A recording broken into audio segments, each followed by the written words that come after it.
I'm Dan Rundy. I hold the Schreier Chair at CSIS, and I wanted to put together a conversation with some smart, thoughtful people about reorganization of our soft power instruments.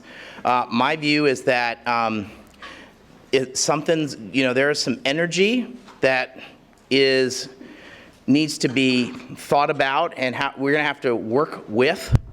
And so I think part of, a job of a think tank is to provide thoughtful, constructive suggestions given that there's this opportunity and there's this energy.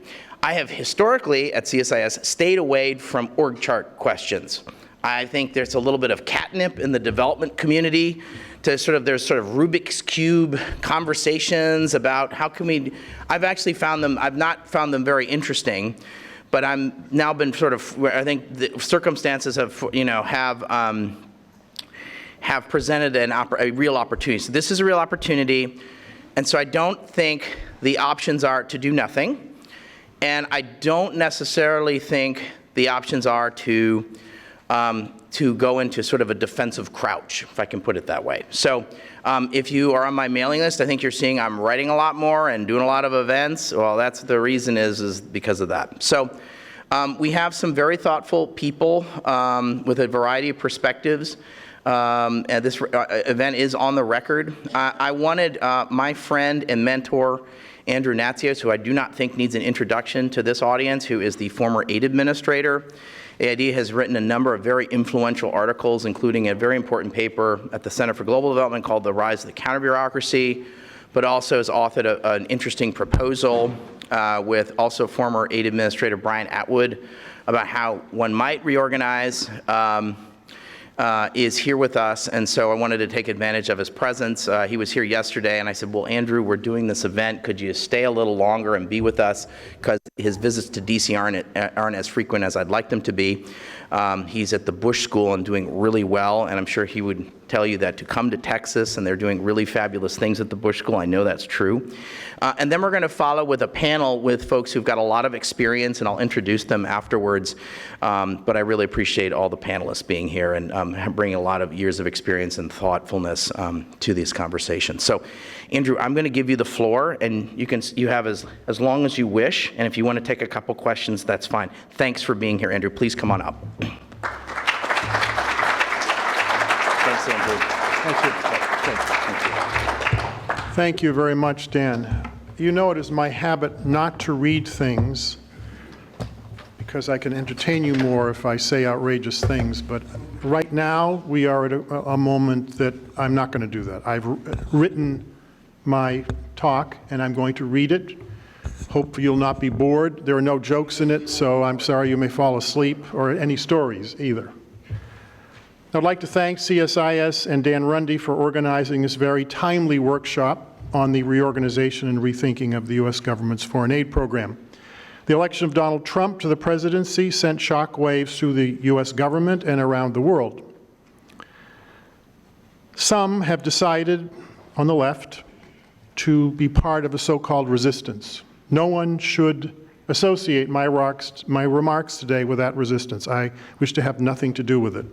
I think it's not constructive, frankly, and people aren't going to listen to us if we say we're out to destroy the Trump presidency. I did not support Republicans, and I used to be a very strong Republican, who said that we should destroy the Obama presidency. It has not helped the United States to talk that way in either party.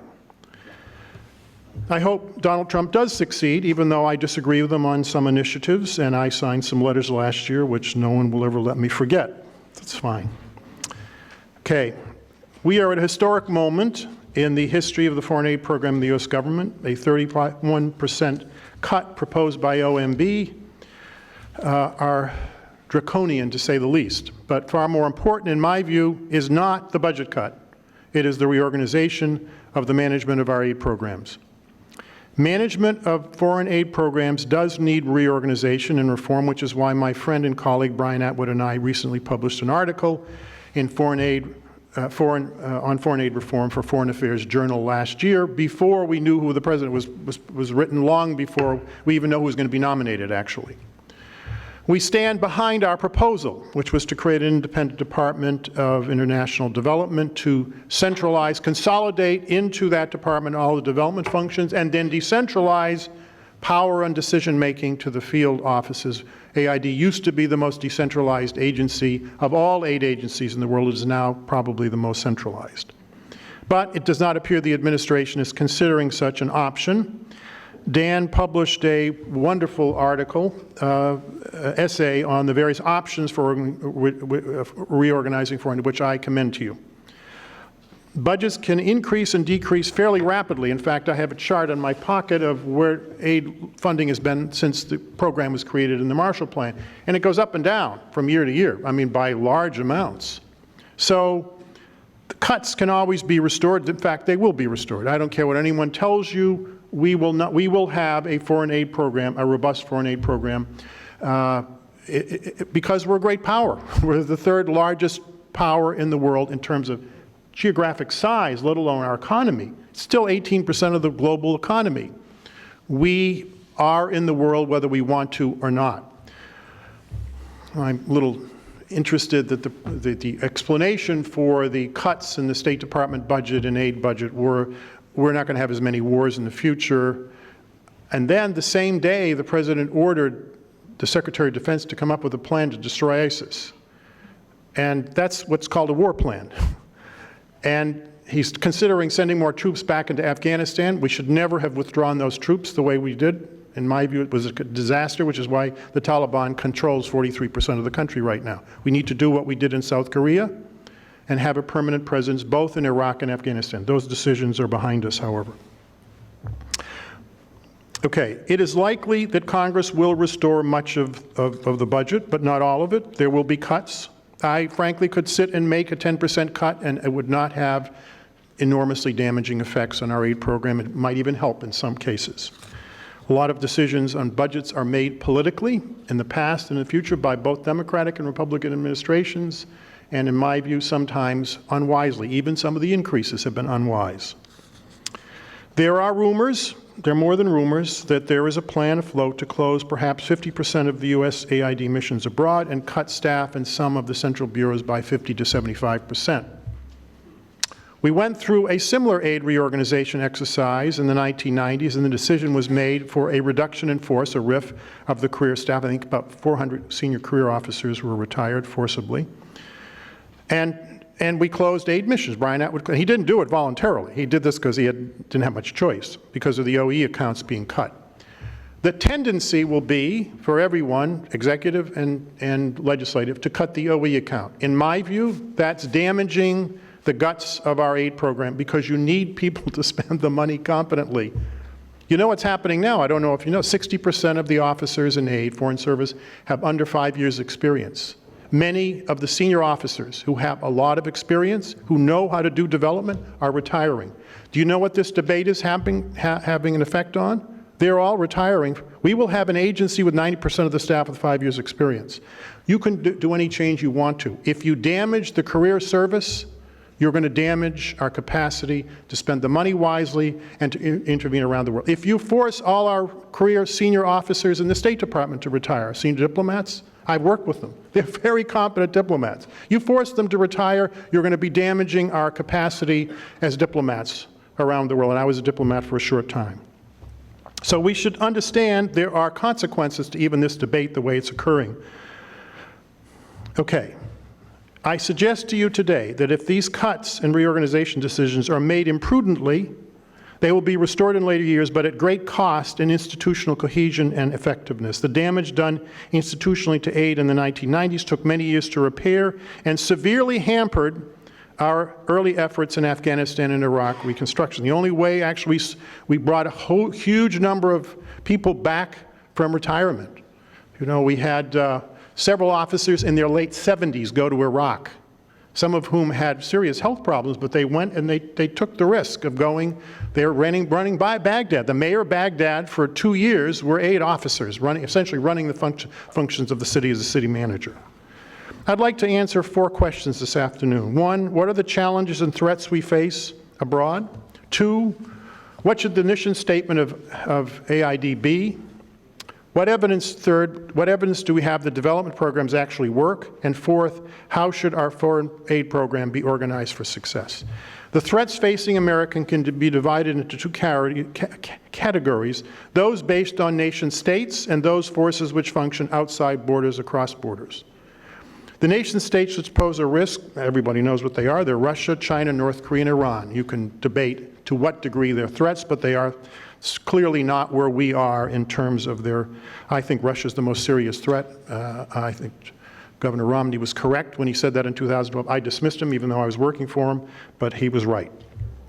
I think the first big crisis we're going to face is North Korea, another question. Our aid programs will have a role to play in stabilizing countries bordering on China and Russia, particularly Russia, because of their expansionary tendencies. We will face a rising threat from infectious disease and pandemics. We will have a major pandemic, and the Scowcroft Institute is about to issue this report on preparing the United States and the world for the next major pandemic. In 1918, the great influenza killed 5% of the world's population within a year. 90 million people died. It caused a panic in the United States that we've lost touch with. The health commissioner in San Francisco said, we were afraid civilization was coming to an end. That's what he said in San Francisco because of the trauma of this pandemic. You saw what happened with a little Ebola? 3 or 4 people died, and yet the whole country was in panic, and Congress passed unanimously, with no debate, a $3 billion supplemental appropriations, which the Republicans said they would never do while Obama was president. How come it went through? Because of mass panic.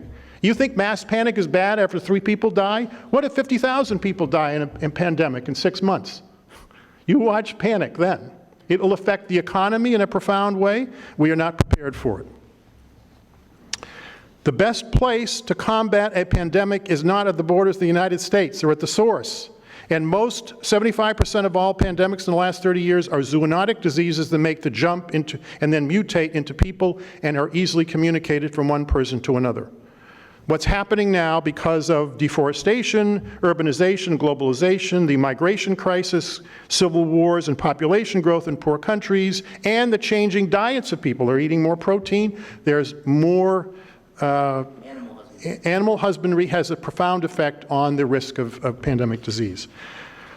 The migration and refugee crisis, I don't have to tell you, is changing the face of European and American politics. According to a Pew Foundation report, nearly half of the illegal immigration into the United States from across the border in Mexico is not, I repeat, not from Latin America. 48% is not from Latin America.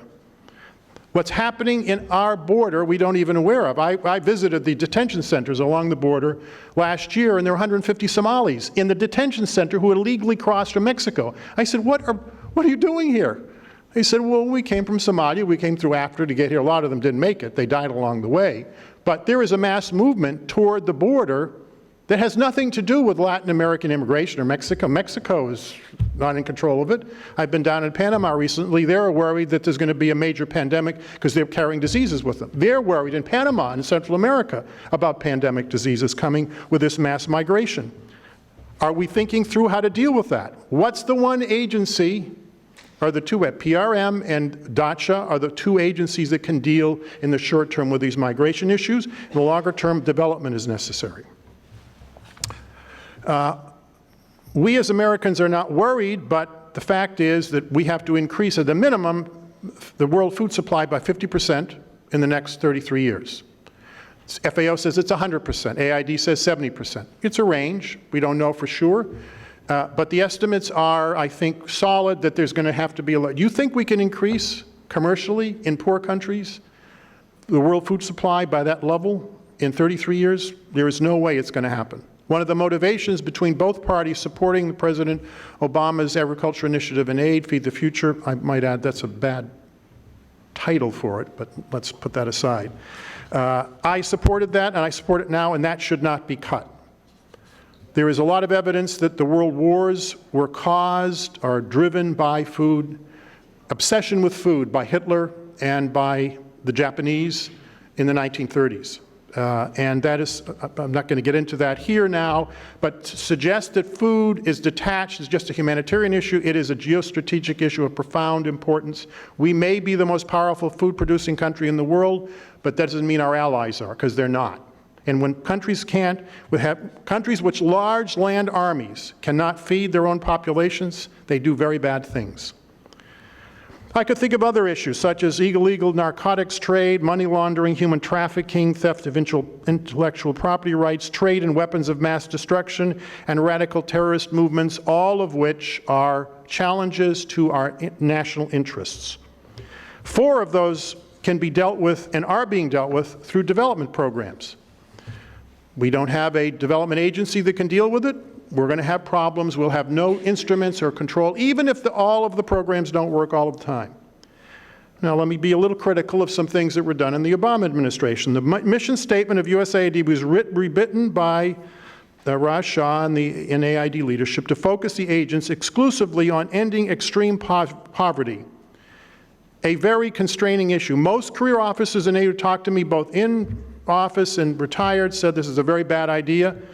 Half of what we've done since 1950 has not been just ending extreme poverty, and nor is it clear that we know how to do that. If we knew how to do it, we would be doing it in the United States. Okay, poverty reduction is one effort. Certainly we should be involved in it through economic growth programs and all that, but it is one of many. I think the mission statement needs to go back to what it was before. We produced this report in 2002, the Foreign Aid and the National Interest Report. It follows the Woods report under President Reagan and President Bush that Alan Woods had written. And I think the new administrative aid should have a 3rd Foreign Aid and the National Interest Report to tie our aid programs to our national interest broadly defined. And I think we should avoid, to be very frank with you, utopian schemes which are unachievable, because when we fail at them, AID will be called an ineffective agency. It's not wise. I think visions are wonderful of a perfect world, but we're not going to have a perfect world. I've spent 8 years now researching and writing a book on foreign aid. It's about 400 pages long, finishing the footnotes now. But I've looked at what works, when it works, why it works, and when it fails, particularly in the AID context. Let me address some comments about whether assistance works. One of the problems with AID, and I did 100 interviews from sometimes 2 or 3 hours to do this, and the older aid officers criticized me for the aid logo, you know, the foreign aid and the national interest. They said, it's the people locally who are doing the programs. From the American people. From the American people, USAID from the American people. It's the people locally who are doing it. Now, you shouldn't be telling them that we helped them. I said, did we help them? Yes. In fact, we drove it. But we shouldn't tell anyone that.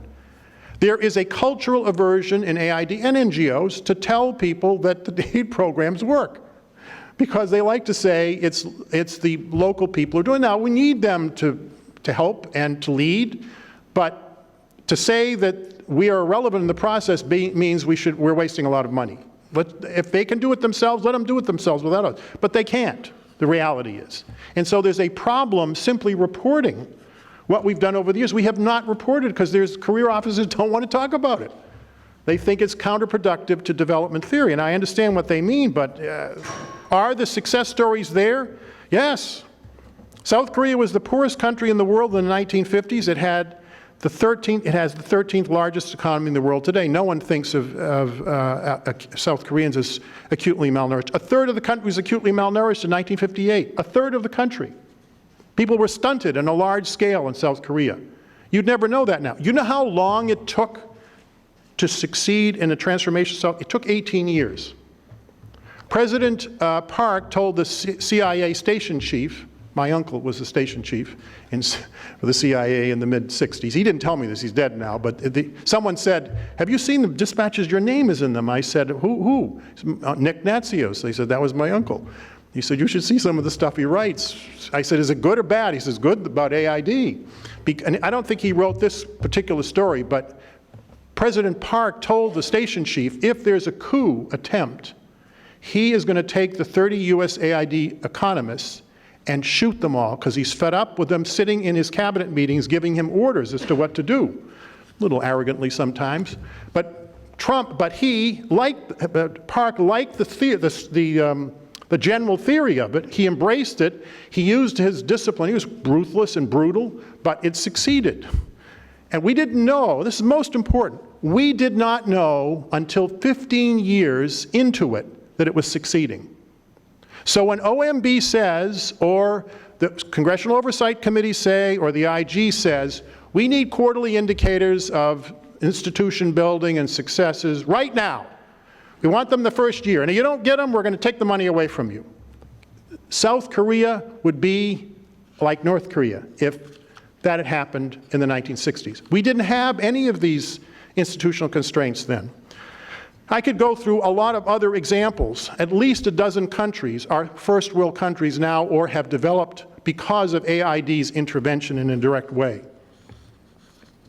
I think we should look at aid programs as a venture capital fund which is predicated on the assumption that some investments will succeed and some fail, but the successes will raise the bottom line to make the fund profitable. And that is what, this notion of you put $1 in, you get $1 out in development is complete nonsense. I can show you in Afghanistan the smaller programs like the OTI program with Internews to build an Afghan private sector and radio programs, a TV. It's been hugely successful. We spent very little money on it.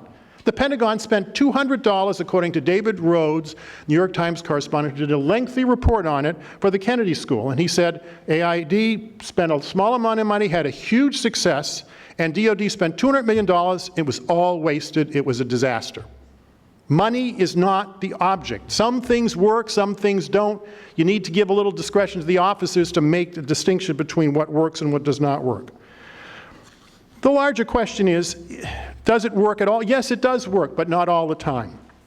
And the larger question also is, are our other foreign affairs agencies being held to the same standard that AID is?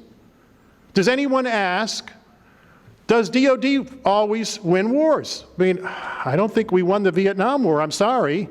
I'm a former military officer and I'm proud of my service and I am supportive of DOD. You think we won in Afghanistan? Then why is 43% of the country under a Taliban control now? Why is Iraq in chaos? The US military works very effectively, but not always effectively. And the State Department. Is anybody proposing abolishing the State Department? Do you think it succeeds all the time? What about the CIA? Have there been intelligence failures? Yes. Is anybody talking about, yeah, some people do talk about abolishing the CIA. But the same standard's not being applied to all the agencies, and I think that's a little bit silly.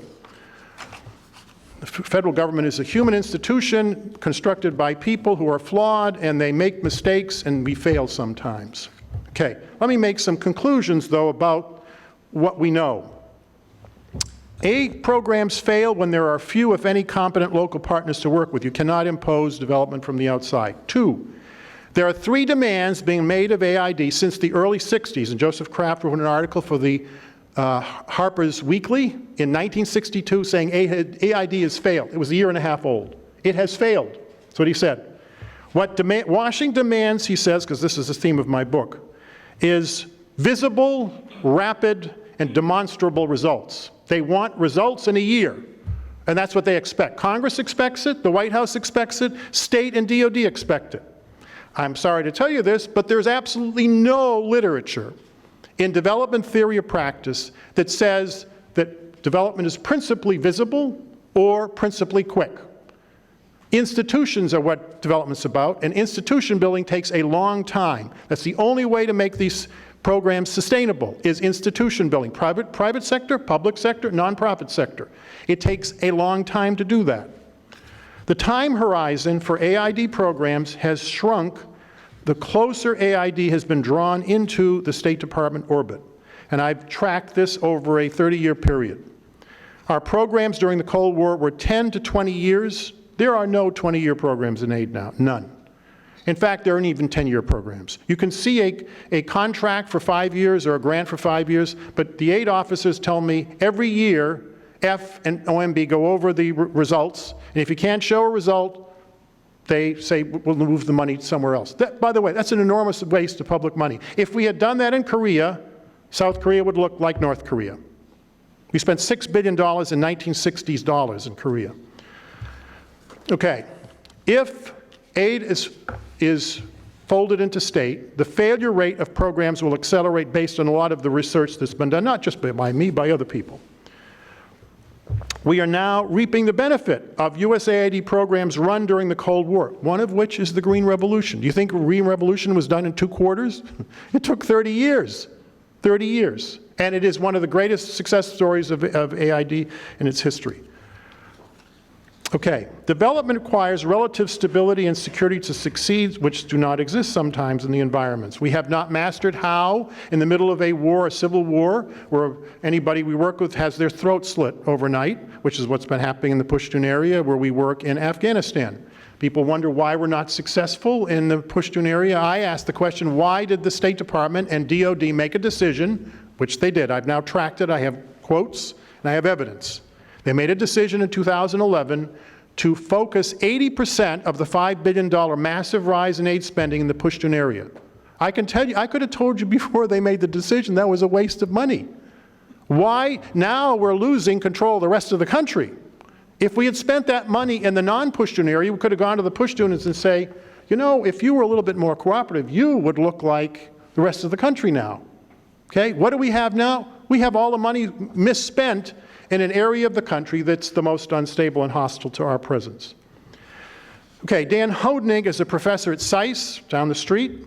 He's a young professor. He did a study of 10,000 aid projects in 9 different agencies, the World Bank, DFID, AID, and he reached the following conclusions about centralization versus decentralization. Unless you're running a program like PEPFAR, which is a highly standardized program, looks exactly the same in every country, you are wasting money by centralizing all decision-making in Washington. James Q. Wilson is the leading neoconservative in domestic policy. He died some years ago. He was a professor of mine 35 years ago. In his famous book, Bureaucracy, Nothing to Do with AID, he said, if you want programs to succeed in the public sector in the United States, you need to decentralize decision-making to the low level where the officers who are actually there running the program can make decisions to change things that aren't working. They don't have that authority now. They can't move money around because of all of the earmarking and all that. So what he concludes in his study, and he wasn't paid by aid to write this, is that decentralized programming with a lot of power in the field, which aid was for 15, 20 years, substantially raises the success rate of programs. If Secretary Tillerson is considering aid reforms, what he ought to do is look at what decisions are being made in Washington and what are being made in the field, and move this as much as possible back to the field. When foreign aid is spent for short-term diplomatic and military purposes, its outcomes sometimes are confused and program effectiveness may be undermined. Sometimes, not all the time. USAID has had success stories in sectors like the Marshall Plan. I don't know if you know this, but the Marshall Plan staff were the people who ran aid for 30 years. People think we're disconnected from that. All the Marshall Plan archives are the AID archives, even now. The malaria program has reduced malaria by 50% in Africa. Whether it's sustainable after we cut the funding is a different matter. And our economic growth programs and D&G programs have shown measurable success. So when people say this doesn't work, let me say it in a nice way, that's simply not the case, okay? So not the case. There was a study done retrospectively of the aid, democracy, and governance programs between 1985 and 2005. The D&G office in AID asked me to sign the papers. Vanderbilt University and the University of Pittsburgh did the correlation. Billions of dollars was spent all over the world, and they reached a conclusion that there is a robust, moderate correlation between the spending of $1 in aid programs and the improvements in the Freedom House Index. Okay? It's a voluminous study that was done. It was done with the National Academy of Science. We worked with them on it. We had disagreements with them on it, okay? But it shows some clear correlation between the two. So people who think these programs in D&G don't work are wrong. The study shows that. What should we think about in terms of principles? Number one, Mr. Tillerson, when he's doing the reorganization, ought to think about the business systems of the institutions that he is attempting to reorganize. AID is a program management agency, and thus its procurement system, its information management system, its personnel system must be organized around different principles than that of the State Department. State hires generalists through a foreign service exam who mostly do not have advanced degrees, and then trains them using an apprentice system, which actually, in my view, is very, very effective. I think the ambassadors I've worked with, the senior Brian Crocker, John Negroponte, are brilliant diplomats, but they were trained through the State Department system. AID wants you to be trained before you get there with a master's, PhD, MD, or a law degree. They don't want people getting trained on the job. They get trained, some training, but the reality is you have to have that, and you don't take a test in AID. Foreign service officers in aid do not take tests to get into the agency. Okay. The AID procurement system is probably the most sophisticated. This is from the National Academy of Science. A senior officer who knows aid well told me that he believes the aid procurement system may be the most refined and sophisticated in the federal government, with any department, without any exceptions in the federal government, within the limitations of federal law. That's the problem, the 2,000-page FAR and the other regulations of OMB. If USAID is absorbed into state, the business systems of the larger, older institution will be forced onto the weaker, newer institution, AID, which will cripple our development program. If the State Department Foreign Service system is used to hire AID officers, the development function will cease to exist in the U.S. government, for the reasons I just mentioned. If Secretary Tillerson proposed buying Microsoft and merging it with ExxonMobil, do you know what his board of directors would do? They would fire him. They would call him crazy, or worse. He would never propose that, because he's a very successful CEO. And yet, that, in my view, is comparable to what we're talking about in moving aid into state, is taking two cultures that could not be more unalike and merging them. Is anybody suggesting merging the CIA into the State Department, or the State Department into the CIA? Or taking state and merging it into DOD. Now, there have been ideas in the regional combatant commands of putting officers. There are different cultures, and there's a reason state operates the way it does. I learned it the hard way as a diplomat for a year and a half. Aid does work in developing world just as state does, but so does the CIA and the Pentagon and DOD. So I really think we need to be a little logical in how we think through these things. Much of the staff in USAID Washington is needed to produce the annual reports which are required by federal law or regulation, by the 4 oversight committees of the Congress, by OMB. There are regulation upon regulation. If you want to read it in depth, I wrote an article for the paper essay for the CGD, the Center for Global Development, called The Clash of the Counter-Bureaucracy in Development, which caused a lot of angst. A lot of people got upset, but a lot of aid officers said, Andrew, this is exactly correct. It's not just the IG, it's GIPRA. There's nothing wrong with GIPRA, okay? The problem is applying it to aid over the short term and demanding indicators that show performance on the short term does not work. The D&G study that we did was very interesting. The D&G improved, the D&G indicators improved after 10 years. And then when we stopped funding the programs, let's say it was a 10-year program, we stopped funding the program, they continued to improve after we stopped the program, which is how it's supposed to work, actually, okay? So if you have a program that doesn't show results for 10 years and you shut it down after a year, doesn't mean the program doesn't work. It means that you're making assumptions about the development process which are nutty, frankly, that don't compute.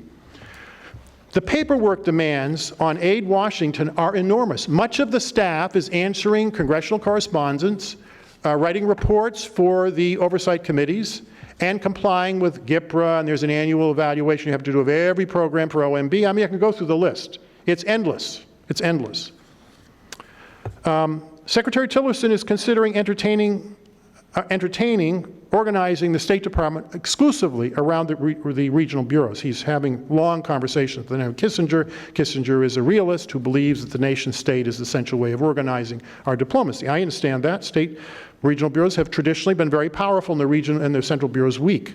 AID is not a diplomatic agency, okay? The reality is that we have to have central bureaus where there are technicians who can be moved from area to another. If we did not have the Global Health Bureau, and what was then EGAT, now it's EEE, and DACHA, in Afghanistan and Iraq, we could never have run the AID program. Why? Because we couldn't have moved all the technical people out of the Africa Bureau to Afghanistan, because the technical people aren't supposed to work in Afghanistan. They're working in Africa. Transferring them is not an easy thing.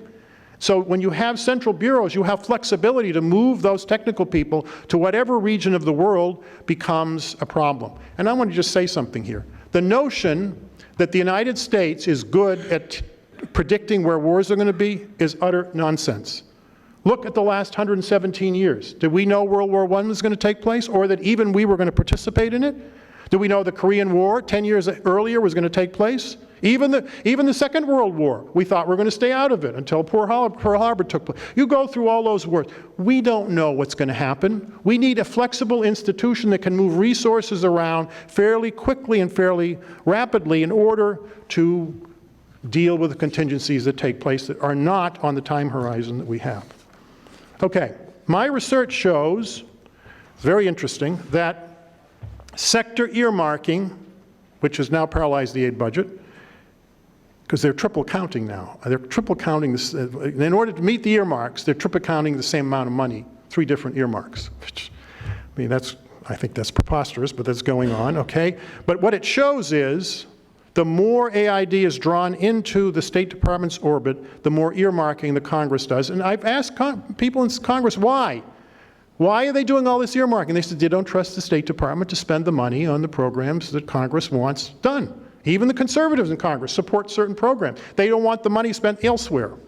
And that's a problem because the earmarking is paralyzing the agency. So the way to do it is not to go to Congress and say, give us more. They're not going to give us more discretion unless we go back to the Cold War, when we had wide discretion on the DA account.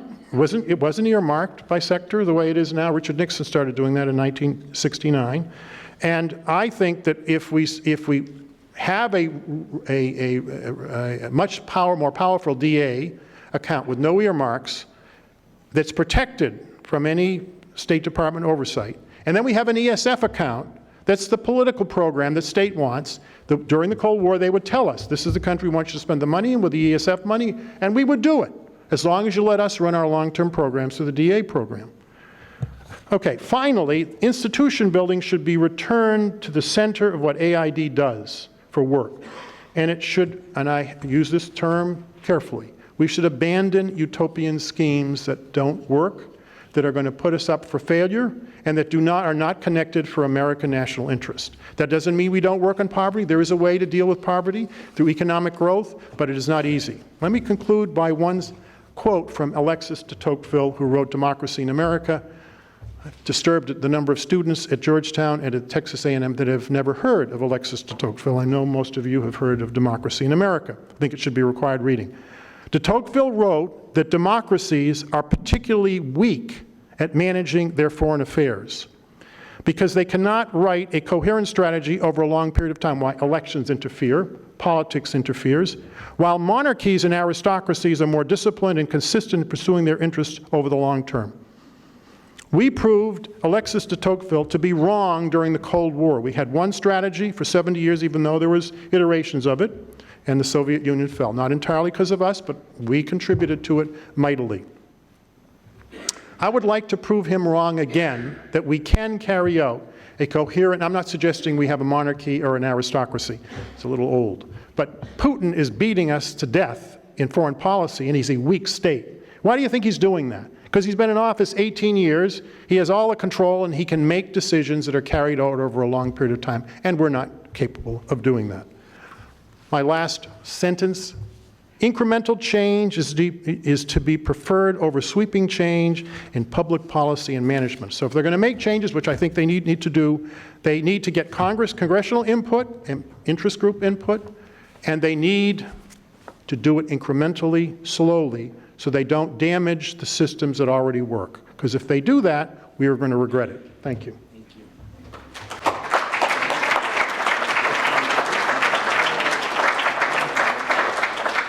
Okay.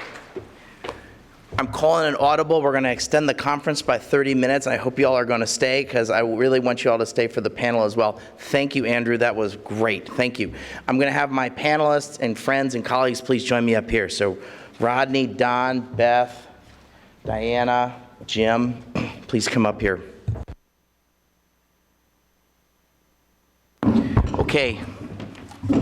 I'm going to ask, there's been some news that there's going to be a reorganization of our soft power institutions. I think that, as I said earlier, I don't think it's something that it's certainly something is going to happen, and so the best that we ought to be thinking about is how we channel that in constructive ways and accept the fact that there's this energy. And so how we do that and what is actually going to happen, I think, is still an open question. And so I wanted to bring together some smart people who had views about what we might do and what we ought not to do. So I want to hear from folks, this very distinguished group of folks. I'm going to first start with Jim Kunder. Jim was acting Deputy Administrator at AID, and he was also Assistant Administrator for Asia and the Near East. He's got a number of affiliations now in his private life. So thanks for being here, Jim. So I'd welcome you to make some opening comments. And what do you think about this? Well, I'm looking over the audience, a good number of whom I know. I know there's a lot of expertise here, and I suspect there are a lot of good questions out there. So I want to be very brief. My general observation would be, obviously there's great concern in the development community about what's going to happen. The president's got a bunch of proposals out on the table. And I think my general observation, 50,000-foot observation, would be to not be too focused on the short-term tactical. I know it's threatening. People are talking about 31% budget cuts or absorption of aid into state. I do think, and I don't want to slap a big smiley face sticker on everything, but it is an opportunity for the development community, and specifically for USAID, to take a good, hard look at itself, regardless of whether the Trump administration had existed, regardless of whether they had proposed cuts. There are dynamics around the world. Obviously, growth of trade, growth of foreign direct investment, growth of IT, increases in domestically generated revenues in practically the entire developing world, more and more partners, foundations and others playing in the international development space. I think it's probably a good time, Dan, for us to take a hard look at ourselves, go back to sort of zero-based analysis and ask ourselves, if we were designing a USAID today to fit into the modern world, what would it look like? What would be its major moving parts? Picking up on some of the themes Andrew just talked about, what would be its objectives?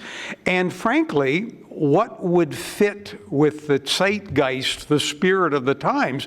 I mean, it is at a time in the entire Western world where the 50-year consensus about battling communist totalitarianism has obviously unraveled, but there's a lot of competing paradigms, new centers of power, and so I think it's time for a good fresh look. My view would be that, in fact, we do need in the U.S. government an instrument of soft power that takes a long-term systems change worldview, that is a critical part of the U.S. government's toolkit.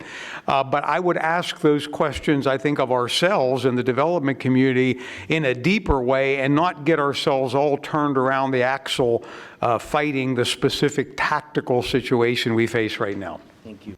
Okay, Beth Tritter, you had a career on the Hill working for Congresswoman Lowy. You were at the MCC. You also were in the advocacy community as well.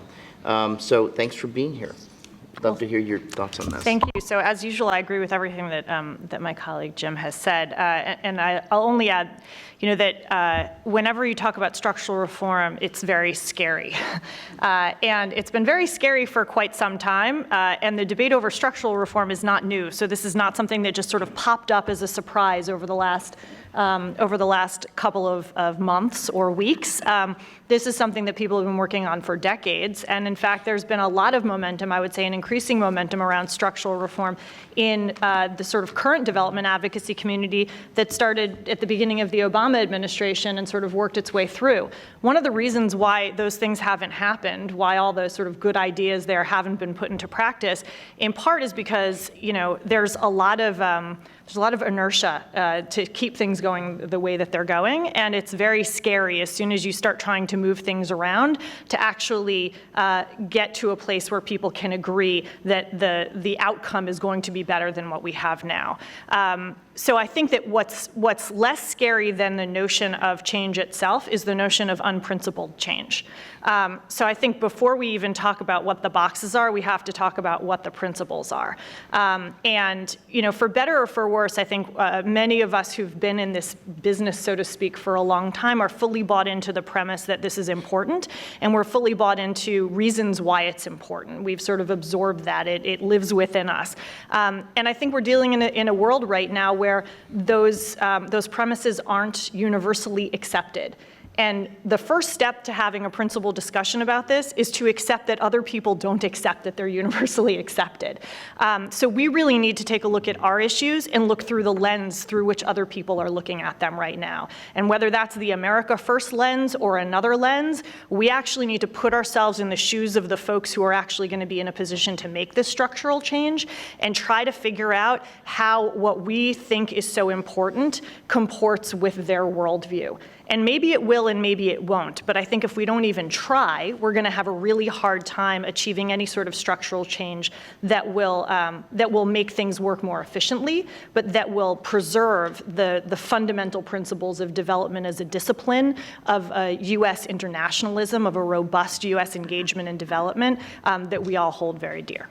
Thanks, Beth. I couldn't agree with you more. I think that the way in which we talk about these issues, my sense is that the Trump administration is going to want to understand how the issues of soft power directly relate to direct national interest.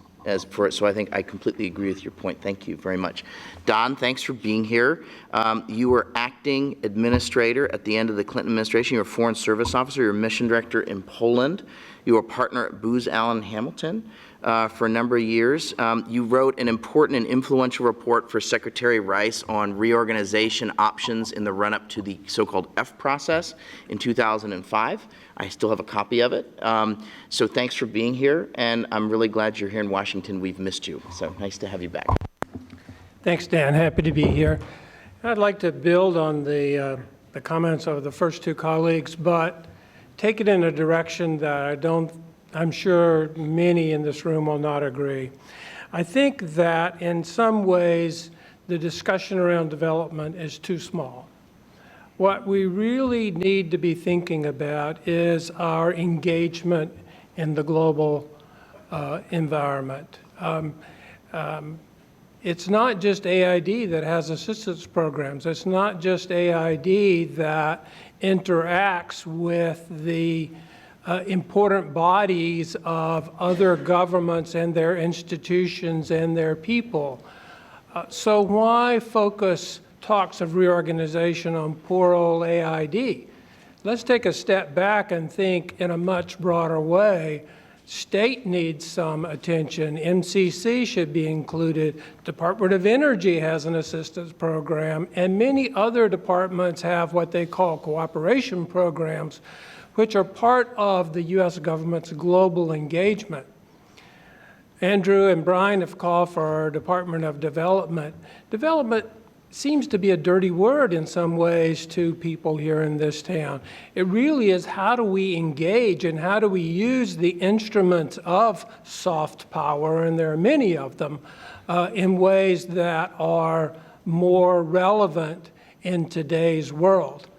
I don't know which was the first foreign leader that said, I want trade, not aid.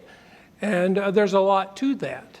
And how do you help them create the enabling environments and the institutions and the way of thinking that will give them the opportunities to develop those sort of trade, aid, relationship engagements. When I was acting administrator, the career staff came up with the idea of the Global Development Alliance. And Andrew very kindly grabbed hold of it and ran with it and turned it into a reality. But the original concept was that it would be a sea change, not just another add-on program, but a new way of thinking of leading intellectually, facilitating a much broader set of actors, including the private sector and the NGOs, and being an integrator and a facilitator for change rather than being program managers. I think that is an idea that still has relevance in today's world. I've heard everyone say over and over that substantial change probably doesn't make sense. And I agree that the way you achieve substantial change is probably through incremental steps. But that doesn't mean that substantial change of how we engage with the rest of the world isn't the right vision and the mission that you want to try to achieve. So one thing I didn't mention is that Don spent a lot of time, you advised a lot of governments, middle-income governments in the developing, so the Gulf primarily, about how to achieve development. I think one of the things is we need to separate both the concept of development as not necessarily as the same thing as assistance, right? I think that's be one of your, so a couple things I just want to reflect on from Don, what Don was saying. I do think that there's been an evolution in thinking about, well, a couple of things. I think many people have heard me say that this is not your grandparents' developing world. The other thing I'm keen to say, especially for the Trump administration, this is not George W. Bush's developing world either. We just did a paper called A Tale of Two Paths that talks about we've got 60 or so countries that are going on their way to becoming middle-income countries. And so that conversation is going to be very different than the 30 or so fragile, failed, and weak states that we're going to be left with that are going to operate on sort of that are going to be with us for a very long time. I do think that, to Don's point about, if you look at the Global Development Alliance and sort of some of the thinking around that, I think it's reflected in much of the SDG process or the Paris Accra Busan Global Partnership or the financing for development, so these three pillars of the UN development diplomacy process that if you guys have trouble sleeping at night, you can go read all the documents. They're very dense and long. But one of the big points is that foreign assistance is a catalyst, not the central focus of development, that it's about domestic resource mobilization or that there's these other forces, but that foreign assistance does have a role. So I think as we think about reorganizations, we need to think about that. I also suspect that in the next, if President Trump is a two-term president for over the next 2 terms, I think you're going to hear a lot about issues of leverage. How do we leverage foreign assistance money? How do we, through partnerships, how do we leverage through domestic resource mobilization? How do we leverage it through trade facilitation? How do we leverage it through leveraging authorities and instruments like development finance instruments? Now, there's been a proposal to get rid of the Trade Development Agency, or OPIC. I think it would be a pity, putting aside the organizational components of that, we will do some events on OPIC and TDA, that the authorities, if we want to work with the private sector, those sorts of instruments, are the kinds of instruments that those agencies have, are going to be needed more, not less. AID has the Development Credit Authority. We're going to publish a paper about the Development Credit Authority shortly. So watch this space on the issue of leverage, and to Don's point. Diana, thanks for being here.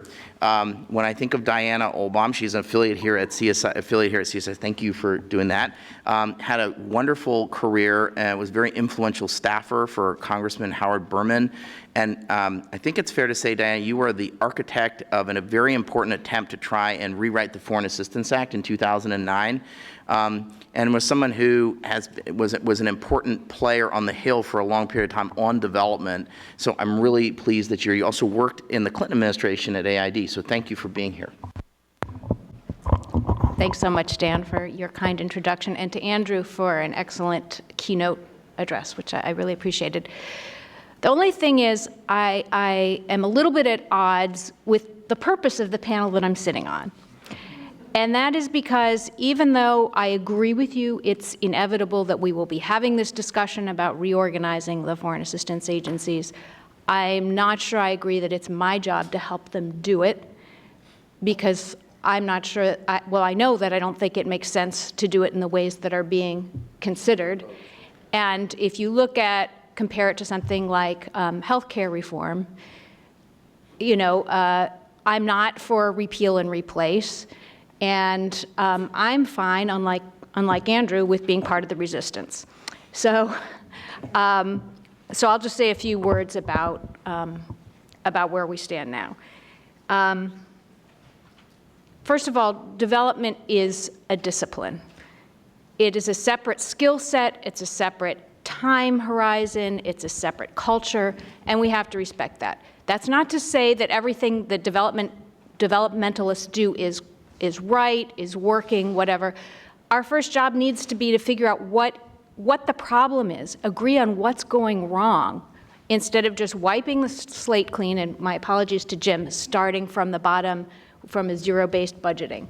Because what we find is if you're doing this to start from scratch, what you forget is how disruptive change is.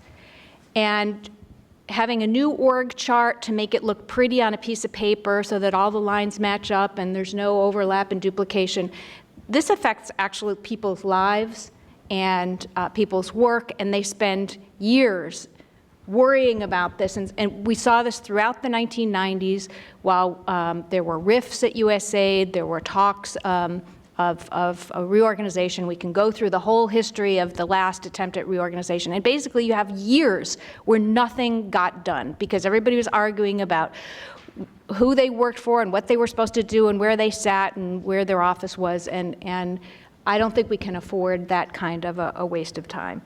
We create specialized agencies for a reason. It's not just because we want a proliferation of different places. It's because large isn't necessarily better. There are specific reasons where you need specific skills and ways of thinking that are to arrive at particular purposes that the State Department can't do, and it can't do well, and that's why you set up a separate agency. That's why we have the Millennium Challenge Corporation, and it's why people like it. So I don't understand why people think everything will get better if you merge everything back into a big bureaucracy. I think we found out that last time we went through this whole thing, we ended up merging the U.S. Information Agency and the Arms Control and Disarmament Agency into the State Department. And by a lot of accounts, and certainly by mine, it was a disaster. So I agree with Andrew that what we should be looking at is incremental change, which you start at by figuring out what is wrong with the current system and not what system you wish you had if you were starting from ground zero. Thank you very much. Rodney, thanks for being here. Rodney gets the award for the second largest distance for coming here for the panel. He came from Ithaca, New York to be with us. Thanks for being here. You had a career at the Treasury Department. You had a long stint at OMB. You also have done stints at the MCC, at the State Department. You also did a stint at the UN. You spent 6 months in Iraq at one point. And you also were at Busan as well. Thank you for being here. Thanks, Dan. I'm still mulling over Andrew's Roman candle display of interesting ideas and thoughts and views, and I thought I might key off of a couple of them, and I'm assuming there will be questions later on. The good thing about budgets is that they concentrate the mind, a little bit like a hanging. So even though I don't think the budget cuts will go through, at least I'm pretty confident, but then I didn't think Trump would be nominated or elected either, so caveat. What I do think is that this is a good opportunity for change, that form does follow function, and it's now time to think about, well, what functions do we value? I personally think merging AID into the State Department would, for any of the reasons given here, diplomacy and development are different. Reorganizations are messy. I'm thinking not only about the ones that are in our lifetime, in our area, ACTA and USIA. There's also, for example, the Broadcasting Board of Governors, which hasn't really worked out so well either. But also the Department of Education, the Department of Energy. I did a little bit of work for the Appropriations Committee on the Energy Labs, and I can tell you there are very many vibrant and different cultures within DOE that have yet to be assimilated in any meaningful way. Reorganizations, particularly diplomacy and development, I think, are tough because sometimes they do have congruent aims. We were talking earlier about Eastern Europe and the former Soviet Union. It does make sense. They're not always in opposition to one another. I think I view aid at the moment as a little bit like Sears or Macy's. It's certainly financially in trouble. It's got a lot of departments that people don't seem to want to go and shop at anymore. That's why they created other groups, whether it's PEPFAR or the MCC. Doesn't mean I think you should do away with AID, far from it. I think an agency like AID is important, critical even. But whether it's organized the way it is now, I'm less certain. So these are my personal views in the sense that I think smaller is better. I think focused agencies with limited numbers of staff will do a more effective job. I think that if I were looking at the government and development functions now, I would certainly, as Don Presley suggested, I'd look at Treasury and the MDBs, and I'd say, well, what is it that either with the UN or the MDBs the U.S. taxpayer is getting? I think there has to be a vibrant discussion about that that would involve both Treasury and the State Department and the White House. I do think urgent humanitarian programs could be much more concentrated. Probably, 15 years ago, Alice Rivlin, when she was the director of OMB, was brought the question by both state and AID of their programs being in conflict with one another, and so AID suggested that PRM be merged into AID. The State Department obviously suggested that the Humanitarian Bureau be merged into state. Into AID. And so when we brought them both back together, having allowed them time to cogitate over what the ideal solution would be, they both agreed that the status quo was just fine. Thank you very much. I think the problem with agency advocates is that if you are an agency in search of a mission, then you're definitely in trouble. And so therefore, I would urge folks, don't focus on whether there'll be a new development cone at state. I haven't seen anything to suggest, I certainly don't know what the Trump administration has in mind. But I would spend a lot more time thinking about, okay, if you could fix your agency, what would be wrong? Not could you do 50 other things, market it to be what it's not. What is it that you could do well? So I'll stop on that. Okay, thank you. So I want to go one set more questions to this group, and then I'm going to open it up because I know there's a lot of thoughtful people. So here's my question to this group, which is to this panel, which is, what would you not do? So let me go back to my question I asked you all at lunch. What would you not do? So Jim, what would you not do? With all due respect to my panel colleague Diana Olbaum, who's a friend as well as I would not draw the line, build the barrier around sort of where we are now. I think in my years in the development community, you talk to a lot of folks, and people have, everybody touches a different part of the elephant. But one of the questions I always ask folks is, do you think we're winning or losing?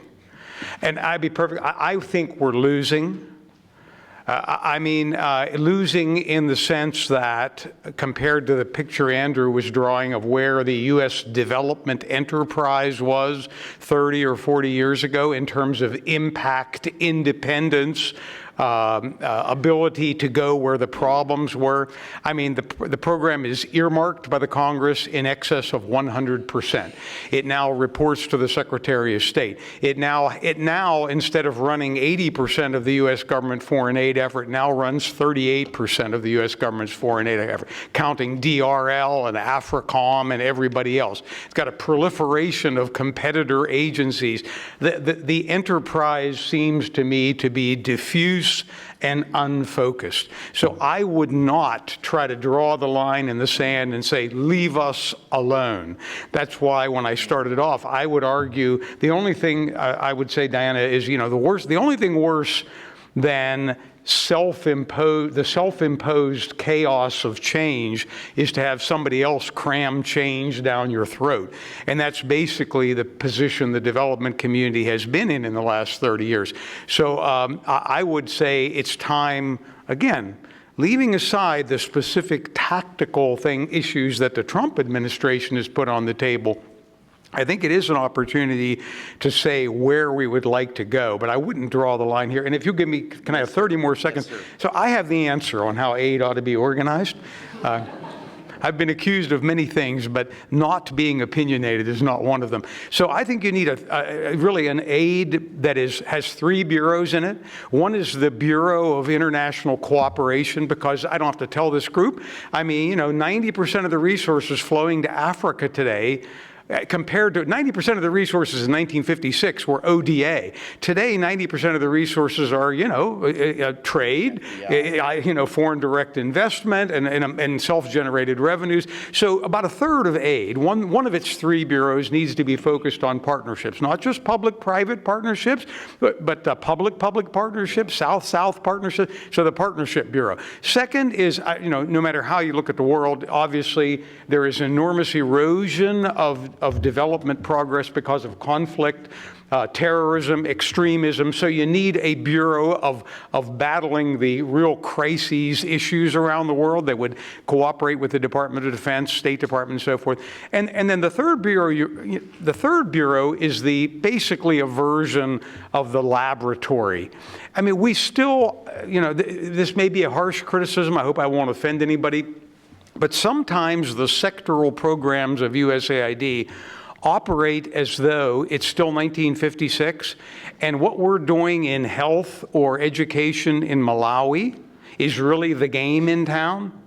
It ain't the game in town anymore, right? The Chinese are there, the Gates Foundation is there, the Malawians are there. The Malawians are there at a level they weren't at 30 years ago. So, but America still has something really... It's not your grandparents' developing world. They're richer, freer, they got more options, and they got more capacity and more agency.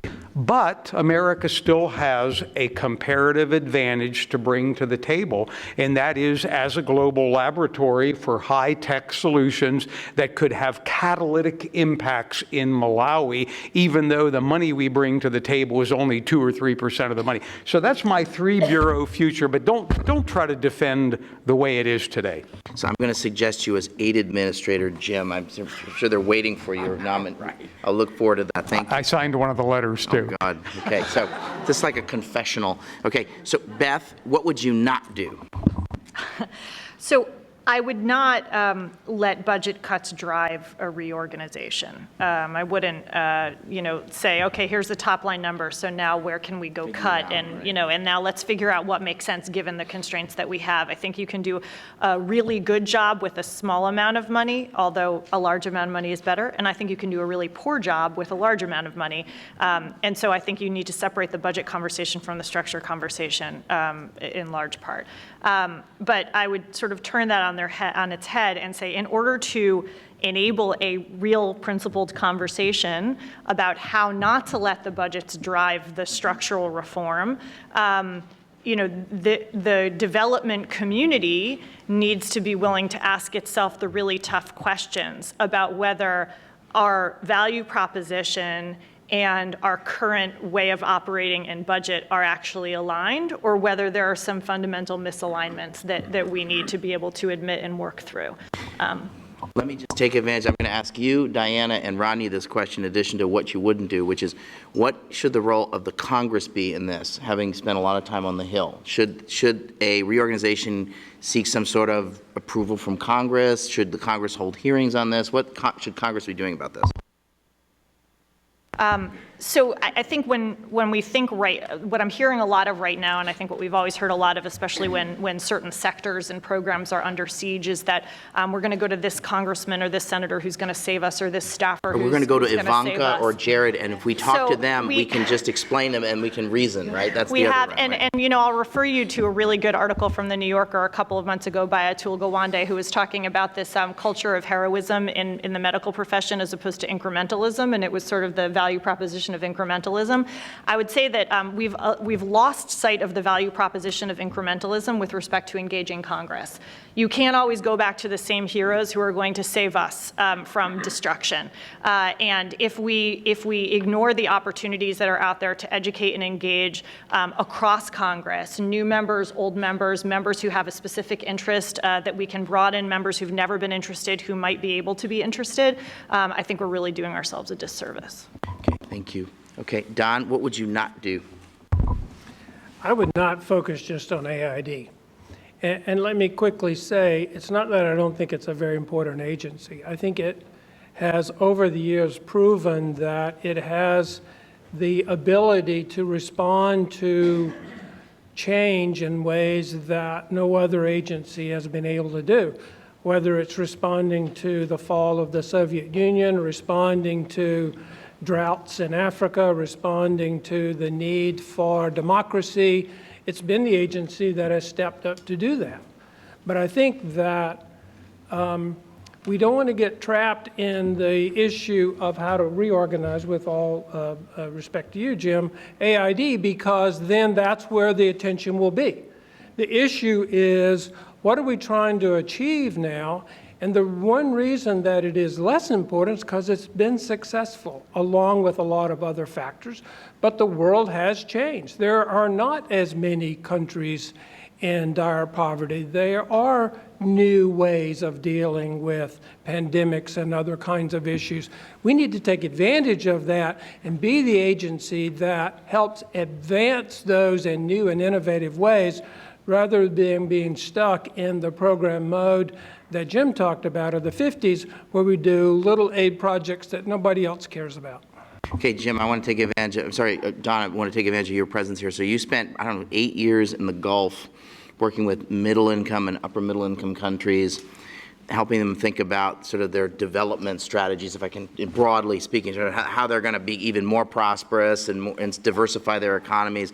So just thinking about middle-income countries like the Gulf states who don't need an aid program anymore, and I think there's going to be a whole slew of countries over the next 10 years who aren't going to need a traditional chicken or beef foreign aid program, but they're going to need some kind of a different kind of a cooperation paradigm with us. What are the kinds of things that those kinds of countries, like Gulf countries, what did they want from the United States when you talk to them? When you talk to decision makers and business leaders in those countries, what did they want from the United States? What was the kind of, put aside the military stuff, let's assume that was a part of it, but what was the non-military side of the relationship that the Gulfies wanted from the United States? They wanted investment. They wanted to be able to have their own domestic resource mobilization in ways that, in the Middle East countries where I was working, they were all dependent. So they were looking for ideas and funding to go along with those ideas, but not just aid funding, because they had the money in most cases. It was the engagement. It was the people that knew how to do those kinds of things and that could help them work through their systems. United Arab Emirates, for example, is one of the wealthiest nations in the world. They have roughly 600,000 Emiratis and roughly 10 million expats living there. They're very dependent upon them for the ability to manage programs and get ideas off the ground and up and running. And that was what they were looking for. Science, education, participating in sort of the cutting edge of globalization, were those things on their list? Absolutely. Okay, how about U.S. higher education?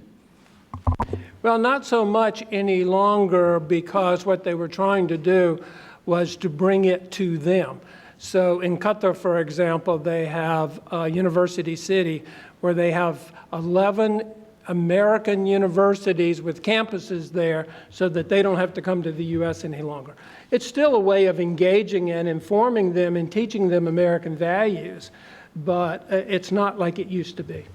No, thank you. I want to do something on higher education, because I think the higher education business is changing. I am still a believer in long-term scholarships like AID used to do. I still think there's a very important role for that. I was in Burma 6 weeks ago, and my thought was, oh my goodness, we ought to be helping Burma plug into globalization. And if they're not doing high long-term scholarships in the U.S., I sure as heck hope it's Australia or Japan or New Zealand where they're getting. But I hope they're not getting scholarships to Beijing. I want them getting scholarships with Team West, capital W West. Yeah, Beth, Leah. Just really briefly, I mean, I think an interesting model to look at is what the United States is doing through the MCC in Georgia, where they're helping Georgia through a partnership with a U.S. university create a STEM college education hub in Georgia that's supposed to be a regional hub.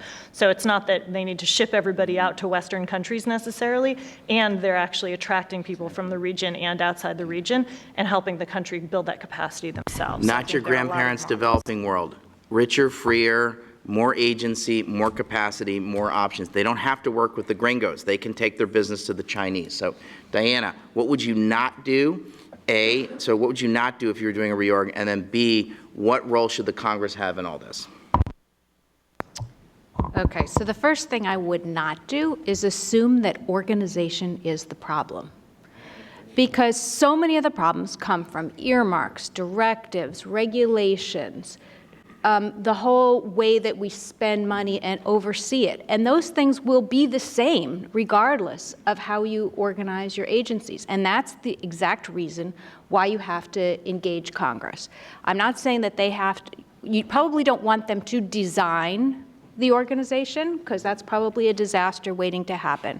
But they have to buy into the reorganization process if you're going to do it, so that they address the real problems that are out there as part of it. So that sort of answers both of them. The other thing that I think is important when you're looking at assumptions of what's the problem is what our expectations of our development agencies are. Because the idea that the U.S., if we did everything perfectly, we could solve all the world's problems. And if we only did it better, we, the United States, could turn Malawi into Sweden, I just think is a fundamentally incorrect understanding of what the U.S. role in the world is and what our capacity is. We can help movements that are out there. We can assist the people who need help, but they have to lead it and they have to direct it, and we can't create it. So, Thank you. Okay, Ronnie, what would you not do, and could Congress' role be in any kind of a soft power reorganization?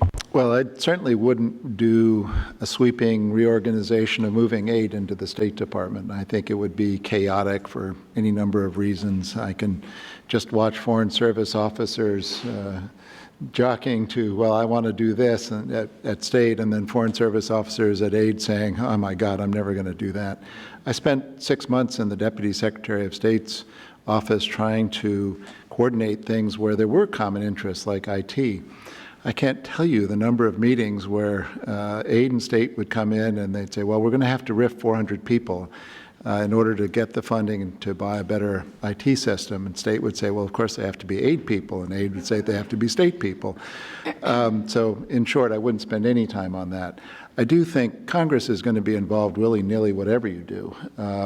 I would play small ball. I would go for base hits and getting runners on. I wouldn't go for a home run. I would think about places where, without requiring new legislation, you could make coordination much more useful. I'm thinking, for example, of the DFID study of multilateral institutions. You could do that without legislation. The multilateral aid review, and as well as the bilateral aid review. Right. And top to bottom review. I would look at UN agencies. I would look at the MDBs. I would sort of say, okay, what are we getting for our money? And I think there is, however, a more fundamental problem, which is reflective in the earmarks, reflective in what Andrew talked about, the re-centralization, if you will. And I think what's going on is that people simply don't trust American institutions. And so therefore, Congress says, I remember vividly when Brian Atwood said, well, the congressional budget cuts are going to force, the deaths of thousands of children. So what did they do? They created the child separate account. I think there has to be a much more open, transparent discussion that enables people to talk about what foreign aid can do and what it can't do. And I think, frankly, the agencies haven't helped themselves. Every time I read the budget documents, it's, well, we're supporting and enhancing and stimulate, you never get a sense of, so what do you do and who do you do it with and what does it produce? I think it's not... So less technocratic gobbledygook? Well, just some honesty, some candor about what works. I think agencies get very timid and they get very risk averse. And so if you tell people what we're doing and you say we only had a 60% success rate, they, oh, don't say that. Say that we're continuing our strenuous efforts to bring about the redevelopment of... And so why would anybody believe you? So of course they're going to come in and say we want a 20 million earmark for this and a 10 million earmark for that. Andrew was talking about the Government Performance and Results Act, and it's absolutely true that development can't be measured in quarterly intervals. But then he was also pointing out that when I came back from Iraq, having spent 20 years at OMB, I was much more sympathetic to the problems of overseas development and the issues that you face.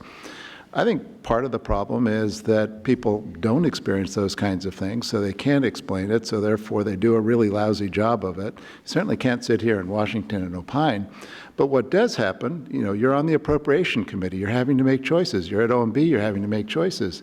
You're not going to go and say, gee, I have a very fond impression of AID. Let's give them an extra $300 million and hope that they do really good things. And it doesn't work that way. I mean, who makes these choices? It's people who don't have a lot of time, who essentially are your funders.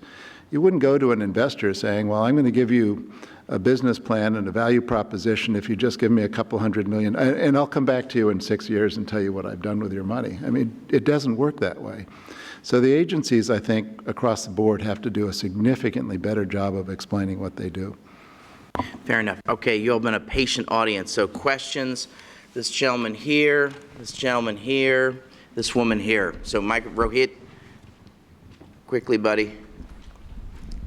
We're going to bunch them together. Name, organization, short. I'm Will Imbrie from DynCorp International. With due deference to Andrew and my friends and colleagues up here, I think that Beth has the one critical message out of this whole panel. If we can't get the message that our investment overseas in these various functions doesn't benefit the states, then they're not going to fund it.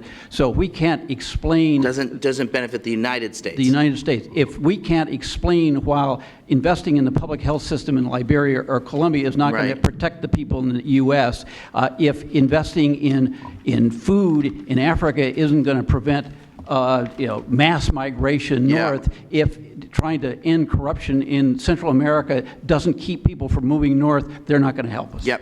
So if we start with, I really want to work on health system strengthening in Sierra Leone, I think people's eyes glaze over. If you say, do you want 2 Ebola cases in Houston? They'll say, oh, no, I don't want that. Right? I think that gets people in the door. Okay. This gentleman over here, and then this woman over here. Yep. Larry Michael, Crown Agents USA. I'd like to hear the panel talk about the issue that was raised in terms of the capability within USAID, the percentage of the staff that have less than 5 years of experience, the percentage of the staff that are going to be retiring soon. That's critical. No matter how you move the money or how you organize the agency, if you don't have the people that have the knowledge to do the job, then you're not going to be successful. Thanks. And this woman here. My turn? Okay. Yes, please. We've talked about clearly. I'm Lori Connelledge. I'm no expert, but I read what I can on food aid and how effective it is, and et cetera, because I'm sort of interested. So my question is for whoever might want to answer it. Modernization of places like in Africa is wonderful, and we hope to do it, but maybe in some cases the simplest solution could be the best. I've read things about, and it drives me crazy, they have old-fashioned, rickety food storages in Africa with where pests and out of wood. So modernizing food storage, new technologies, right? It's a cheap way to save. They waste so much aid and local food production. All right. And what falls off, I read the story about Thank you. what falls off. Okay, thank you very much. Trucks. Got it. Good. Okay. So new technologies, capacity.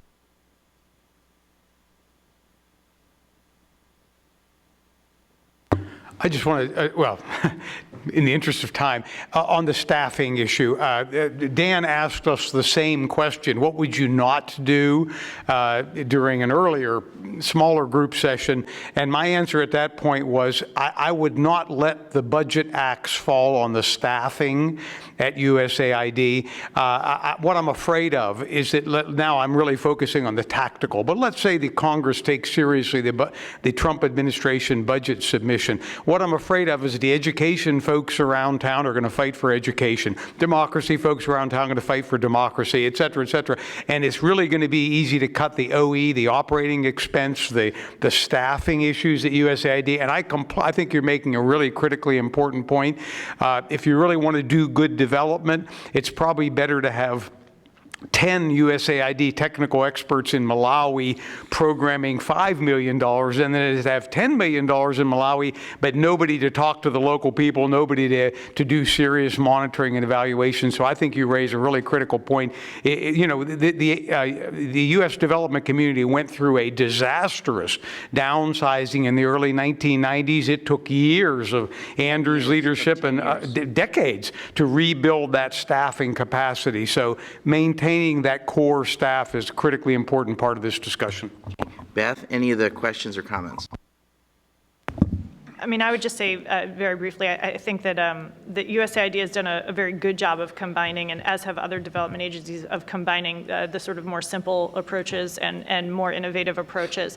I think that the point that you raised, though, makes me think that that we constantly think about aid as the answer, and a lot of folks here have said things like this. But you know, when we're thinking about this, we need to be thinking about whether or not we have the other tools. Particularly, you know, a functional development finance institution, which like we have, right, like OPIC on steroids, right, which we have pieces of, but we don't have the whole thing there. That's a proven tool that other countries use that is in many ways far more nimble and far more realistic about sort of the reality today in terms of where the funding is coming from that we don't use a lot. So we should focus a little bit more on that and maybe a little bit less on making sure that we've got the each exact program right. Okay, Don?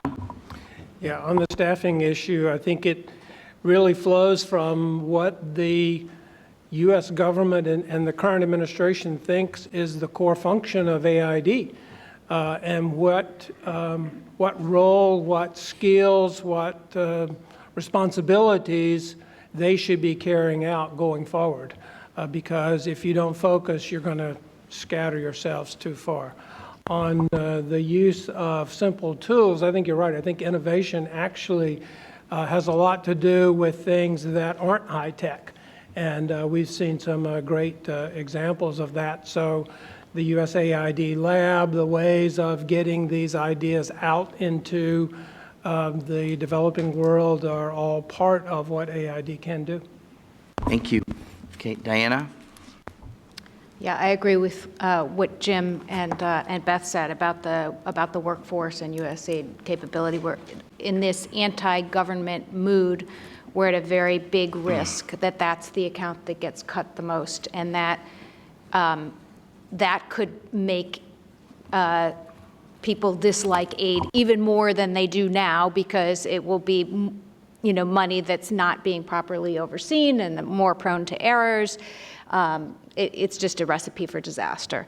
But in response to this gentleman's point about making the case for USAID or for development in general, I agree that it's important. We have to explain why we do development, why it's in the American interest. But it's something that we've been trying to do for forever. And even the simple message about aid being 1% of the budget, we've been trying to drill that in for practically my whole career. We've been talking about that, and still it is the exact same percentage of Americans. Anytime they do a poll, between 20 and 30, you know, Americans all believe that between 20 and 30% of the federal budget goes to foreign aid. And we think we're getting that message down. We put it in every speech and we put it in every article, and it just doesn't break through the crust. So. Ronnie? I think one reason it doesn't break through is that everybody's talking to themselves and they already agree. So therefore, they're astonished that people, you know, who don't read them don't know what they think. On the aid staffing, I'm a little bit in the position of the engineer who, you know, is the glass half full or is the glass half empty? And the engineer says, well, you've got twice as much glass as you need. I mean, the real issue is what do you want aid to do? And Andrew cited some statistics, which I thought were interesting. Something like, what, a huge percentage of the staff have been there less than 9 years, 5 years? Right. I mean, in part that's because Hillary Clinton and Raj wanted a 25% increase in the staff. I think a problem, having been through RIFs, they're enormously painful. And, you know, who do you get rid of? Well, it turns out that since you have to pay everybody all their accumulated leave, the most expensive people tend to be the most senior people. And so and the most senior people who probably haven't had other alternatives along the way. So it's a double-edged sword. There are some people, you certainly want to keep the really good people who have the skill sets you want. On the other hand, there may be people that you say, well, look, your specialty is what we were doing 20 years ago, and maybe it's time for you to find something else to do. I think one of the problems with the federal government human resource policy is it's old school. I mean, it's very much, you define what your skill sets are. Somebody looks and judges you, probably somebody who's never done your job before. I'm thinking now of my recent experience at the MCC. It's all about regulation. It's all about as though you're going to stay for 25 or 30 years. The whole model needs to be reviewed. I personally think that the OE account, the last time I looked, was about $1.5 billion, so that makes it larger than the MCC. I'd have to honestly say, so you've got many thousands of people, not counting personal services contractors, not counting all the other people who are mobilized from other agencies. I'd say, what are these people doing and how does it make sense? Tony Pippa, who's in the audience here, I'm going to single out because he and I worked on a program to try and reduce reporting requirements. And, frankly, so that, in other words, when the central part of AID and state ask questions of the field spends a huge amount of time answering those questions. Well, it was kind of a game in the sense that what does the field do? They take last year's report, they change the dates, they send it back, and then somebody here reads it and says, well, this is just like last year's report, so I'm not going to use it. Well, that's a complete waste of everybody's time. But who are the culpable parties? Everybody. I mean, it was the people asking the report, who weren't using it. It's the people preparing the report who didn't take it very seriously, and nor would I if I'd been out there in the field. So those are the kinds of things that I think if you're going to deal with human resources and personnel management, you ought to start digging into. Okay, Jim, you had a point. I asked for 15 more seconds because I thought more people were going to address Will's question here. But while I share Diana's frustration we've been pushing this for a long time, I think it's worth a new effort to connect the dots in the current context. I'm working on a paper right now that tries to compare the total fertility rate, the number of children that a woman is likely to have during her lifetime, with with instability around the world. The correlation is almost perfect. Where are the highest birth rates in the world? Yemen, Somalia, Nigeria. Now, I'm not playing God. I don't know how many children Yemeni mothers should have, but I don't think the Trump administration, based on what I've seen so far, is likely to be a strong supporter of voluntary family planning programs around the world. But drawing those kinds of connections, connecting those dots for them on an issue they do care about, stability and terrorism, it's worth a renewed effort, I guess would be my point. Okay. I know there are a lot of other questions in the audience, but at the same time, I'm just cognizant that you all have been a very patient audience, and so I'm just wondering, I know there are going to be a lot of people who are going to want to speak to the panelists and the speakers bilaterally, so I'm going to call one last audible and say I know there's several questions that are going to be unasked, but I'm going to stop it here so that people have a chance to visit with some of the panelists. I'm sorry I'm not going to get to everything today, so please join me in thanking the panel and thanking Andrew Netzer.